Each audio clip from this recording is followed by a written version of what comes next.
Assalamualaikum warahmatullahi wabarakatuh. Welcome back to my channel, teman-teman. Di video kali ini saya akan melanjutkan pembahasan dari siklus akuntansi tokonya Kartika. Di video sebelumnya saya sudah menjelaskan tentang bagaimana memposting ke buku besar pembantu hutang piutang, kemudian menyusun neraca saldo. Nah, langkah selanjutnya dalam proses akuntansi adalah menyusun menyusun jurnal penyesuaian. Nah, tetapi sebelumnya saya ada koreksi sedikit dari pembahasan kemarin. Yang ini nih, yang daftar saldo piutang, ini yang toko ABC itu bukan 1.100.000 tapi 1.125.000. Ini tadi pas saya cek kok ini piutang dagangnya di sini 3.575, tetapi di sini 3.650 gitu. Pas saya cek ternyata ada retur penjualan 75.000 yang toko ABC belum ke posting ke buku besarnya toko ABC gitu. Jadi makanya kan kita bisa ngeceknya di sini nih. Piutang kita adalah 3.575.000. Nah, ini pertanyaannya di siapa saja piutang dagang ini yang 3.575.000 itu?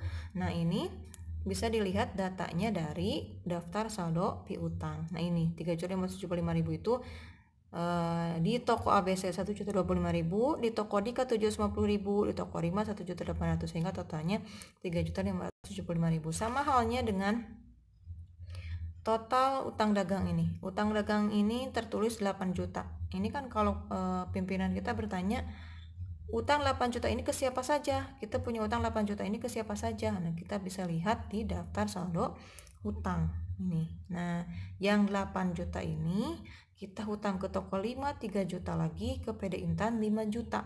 Jadi total 8 juta. Tuh, sudah ya. Nah, kita lanjutkan ke langkah selanjutnya adalah menyusun penyesuaian, jurnal penyesuaian. Nah, ini data penyesuaian per 28 Februari. Ini diasumsikan toko Kartika ini tutup buku setiap bulan. Nah, ini kebetulan bulan Februari, maka tanggalnya 28 Februari ya. Karena Februari itu 28 hari kecuali tahun kabisat 29 hari. Kita langsung saja.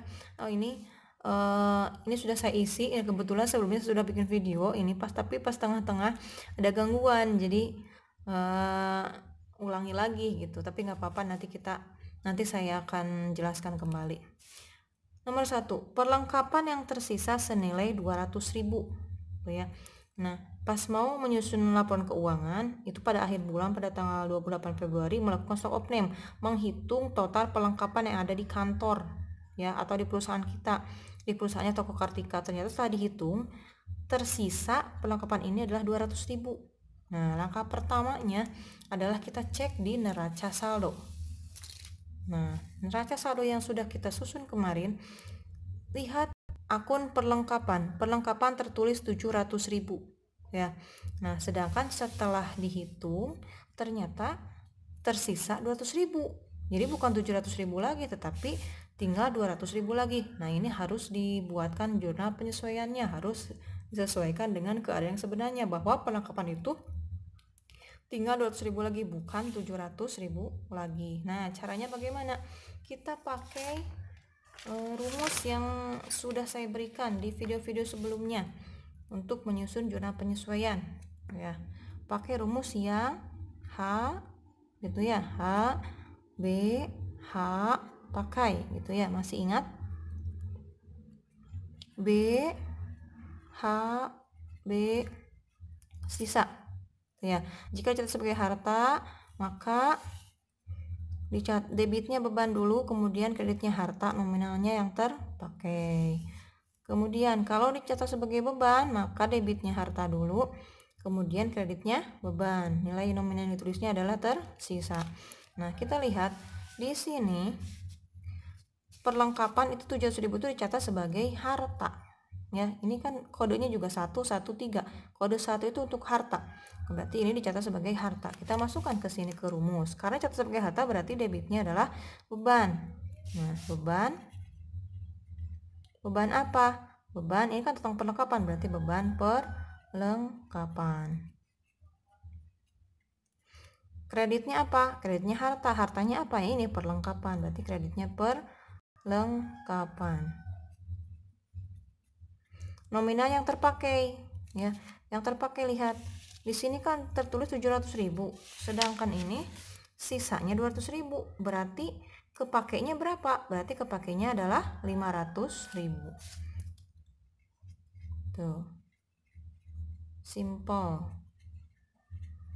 Ini zona penyesuaiannya untuk nomor 1. Nah, saya sudah tulis di sini. Ini beban perlengkapan debit 500.000, kreditnya adalah perlengkapan 500.000. Selanjutnya yang kedua, peralatan kantor disusutkan sebesar 5% dari nilai buku. Nah, ini mungkin kalau yang belum pernah mendengar istilah nilai buku dengan nilai perolehan. Ada yang pakai kata nilai atau pakai harga. Nilai buku ini nilai beli atau nilai perolehan dikurangi penyusutan. Ini namanya nilai buku. Kemudian kalau nilai perolehan, ya nilai beli saja, nilai pas pertama beli atau nilai pada saat memperoleh aktiva tersebut. Nah, kita lihat peralatan. Nah, ini peralatan, kita lihat lagi, cek lagi ke neraca saldo. Peralatan adalah 1 juta di sini tertulisnya. Kemudian pas mau tutup buku, dilihat ternyata ada ketentuan bahwa peralatan kantor disusutkan sebesar 5% dari nilai buku. Nah, nilai buku itu tadi kan nilai beli dikurangi penyusutan. Ya. Nah, sedangkan di sini dicek neraca saldo belum ada akumulasi penyusutan. Berarti ini peralatan 1 juta ini belum pernah disusutkan. Nah, baru mau disusutkan sekarang. Berarti yang 1 juta ini disebut dengan nilai buku sekaligus nilai perolehan. Tuh ya, maka nilai bukunya walaupun di sini di soalnya adalah mintanya nilai buku, tuh ya, tapi karena ini belum ada penyusutan, berarti nilai buku sama nilai perolehan sama 1 juta. Ya, kalau sudah ada akumulasinya, berarti misalnya peralatan 1 juta, kemudian ada akumulasi penyusutan peralatan 100.000, berarti nilai bukunya adalah 900.000. 1 juta dikurangi 100.000. Tuh. Langsung saja 5% dari 1 juta. 5% kali 1 juta. Ya, berarti 50.000. Nah, kalau penyesuaiannya ini tidak harus memperhatikan, tidak pakai rumus ini ya, langsung saja beban penyusutan peralatan,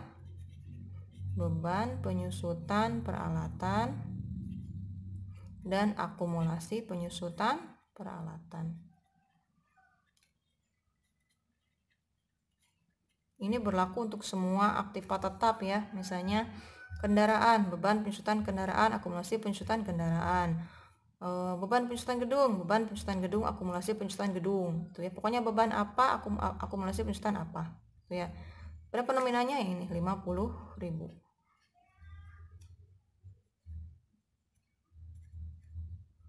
Tuh, saya sudah tulis di sini. Beban penyusutan peralatan, akumulasi penyusutan peralatan 50.000. Nah, kita lanjutkan soal nomor 3. Beban sewa toko sebesar 1.500.000 adalah untuk 3 bulan terhitung mulai bulan Februari, berarti bulan ini. Ketika kita mau tutup buku, berarti ini adalah bulan pertama nyewa toko. Ya, lihat beban sewa toko. Kita cari sewa toko, beban sewa toko. Nah, ini ada beban sewa. Beban sewa tertulis 1.500.000. Nah, ini katanya untuk 3 bulan. Sedangkan kita kan mau tutup buku bulan ini, bulan Februari, berarti baru kepake 1 bulan ya. Nah, karena yang dicatat sebagai beban, berarti yang ditulis terlebih dahulu debitnya, zona penyesuaiannya adalah harta dulu. Ingat yang ini. Nah, pakai rumus ini lagi ya. Dicatat sebagai beban ini. Lihat, dicatat sebagai beban. Kodenya 611. Dicatat sebagai beban berarti debitnya harta, kreditnya beban. Berarti debitnya harta. Hartanya apa? Berarti sewa dibayar di muka. Sewa dibayar di muka. Kemudian bebannya apa? Kreditnya apa? Beban. Berarti beban apa? Ya, beban sewa. Kalau asuransi ya beban asuransi. Beban sewa. Nominal yang tersisa, awas. Ketukar sama yang ini terpakai tersisa. Ini biasanya kesalahan tuh terjadi di sini. Kalau nggak di sini ya di sini nih. Ininya udah benar tapi nominalnya terpakai, berarti kan salah. yang tersisa. Kalau dicatat sebagai beban yang tersisa nominal yang ditulis di jurnal penyesuaiannya.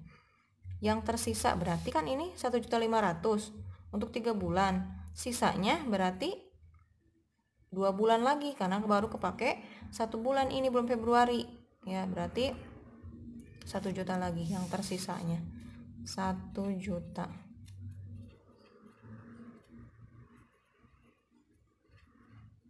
Tuh. Nah, ini sudah saya tulis di sini. Dia sewa dibayar di muka dan beban sewa, cuma nominalnya belum, berarti 1 juta.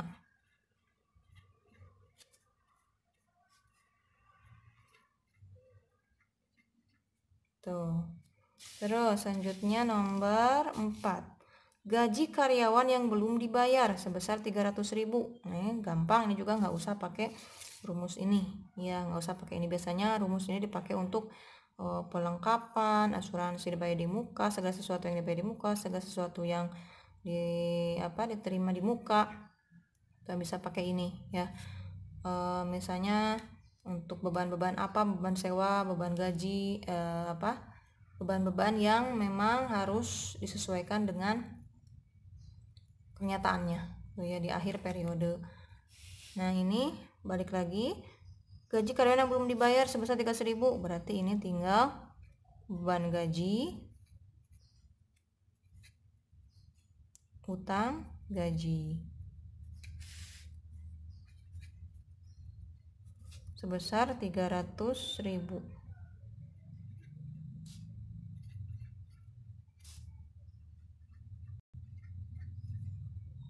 Terakhir nomor 5. Listrik yang belum dibayar sebesar 100.000. Ini juga sama persis dengan ini, cuman bedanya gaji sama listrik. Berarti debitnya beban listrik. Atau kalau di sini di neraca saldonya sudah menggunakan nama akun beban LAT, berarti sama semuanya ya. Harus beban LAT. Listrik, air, dan telepon. Sama utang listrik atau utang LAT sebesar 100.000.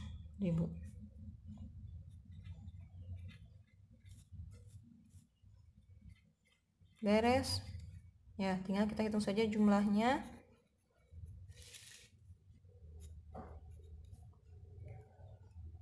1.550.000, 1.950.000.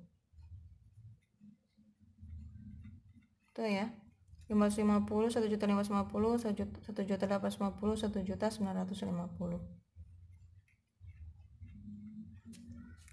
Oke, sudah. Langkah untuk membuat zona penyesuaian toko kartika sudah selesai. Nanti selanjutnya adalah menyusun neraca lajur atau worksheet. Terima kasih sudah menonton, semoga bermanfaat. Wassalamualaikum warahmatullahi wabarakatuh.